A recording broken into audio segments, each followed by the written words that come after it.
morning, everybody. This is Latel, your astrologist and your spiritual counselor. Thank you so much for joining this video. Today, we are having our spring equinox, which is a very, very important because spring equinox is actually the symbol of the beginning of a new astrological year. Now, we all know that on January the 1st, we had our new year. We all said Happy New Year to everyone. But in fact, in astrology, the new astrological year only starts on March the 20th each year. And so this could be a fantastic time for another renewal. For example, if you made your New Year resolution, but somehow you haven't been able to follow through, I think this could be a perfect time for to reset that button and have a new beginning.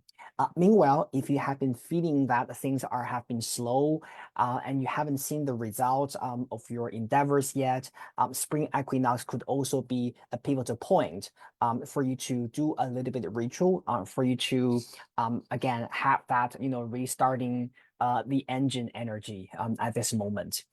But today, most importantly, I want to talk a little bit about how we are assigning the 12 zodiac signs and why spring equinox is important. Now, first of all, you all know that we have an astrological wheel there, and the astrological wheel actually starts from the sign of Aries, and we end with the sign Pisces. Spring equinox, the meaning of that, as you can tell from the word, right? Linguistically speaking, equinox.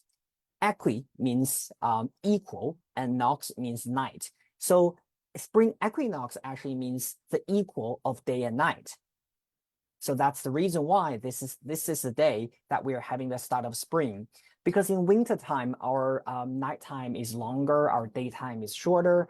And when we enter summertime later, and we're going to have very long days and we're going to have very short night.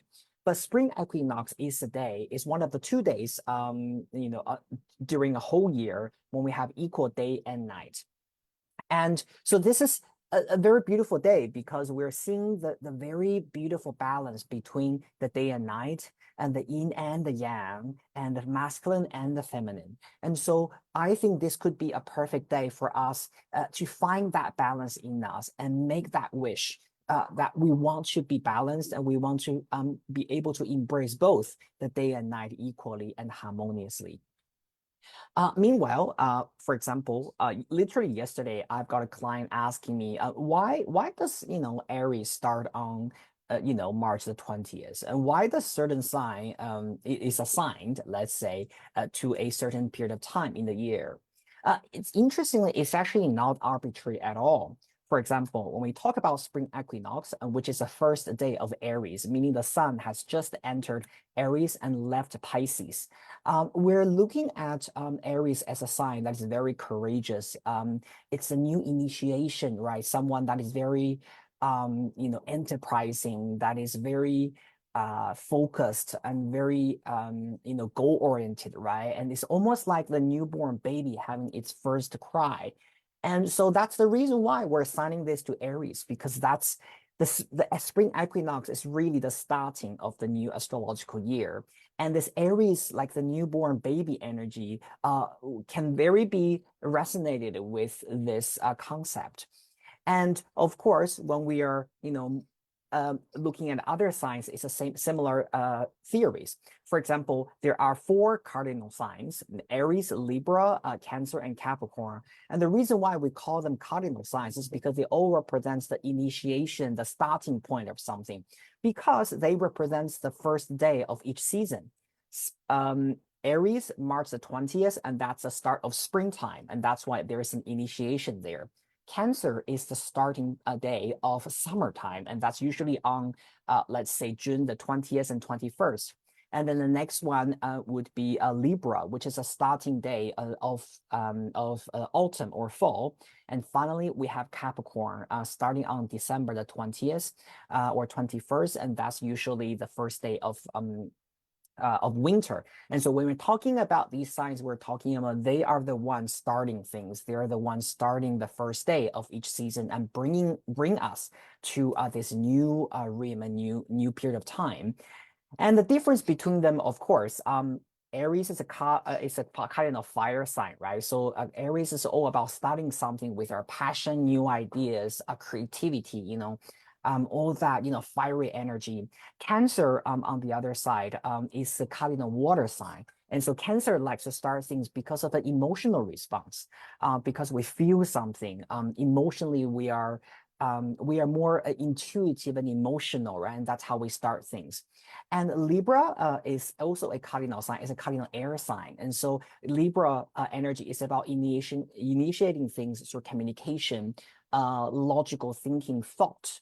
And finally, we have a Capricorn, right? The cardinal earth sign, and that is about initiating things from a practical perspective, money, career, something that we can see practically, right, in a tangible way. And so that's how we assign the cardinal signs, right? And then we also have the fixed signs. For example, we have Taurus, the fixed earth sign, Scorpio, the fixed water sign, Aquarius, the fixed air sign, and finally Sagittarius, the fixed fire sign. And so all these fixed signs, you can see they follow the cardinal signs. So for example, Taurus is after Aries, and Taurus is around, let's say, end April until mid-May. And that's really in the middle of that season. And that's in the middle of spring. And for example, the fixed water sign Scorpio is around end of October until mid-November. And that's in the middle, right? The most intense time of autumn. And so those signs we call them fixed signs because they are pure and they are very they are very focused. They are very fixed onto one season, right? Because we're really over the peak of that season. And finally, we're having the other four signs. They are called the mutable signs, and they are usually at the very end of each season. For example, the mutable fire sign is Sagittarius, and Sagittarius starts around the end of November until mid-December, and that's the symbol of the end of autumn. And that's the perfect time. Usually, people go to Japan to see the red leaves. That's really the time when we start our preparation for the winter, right?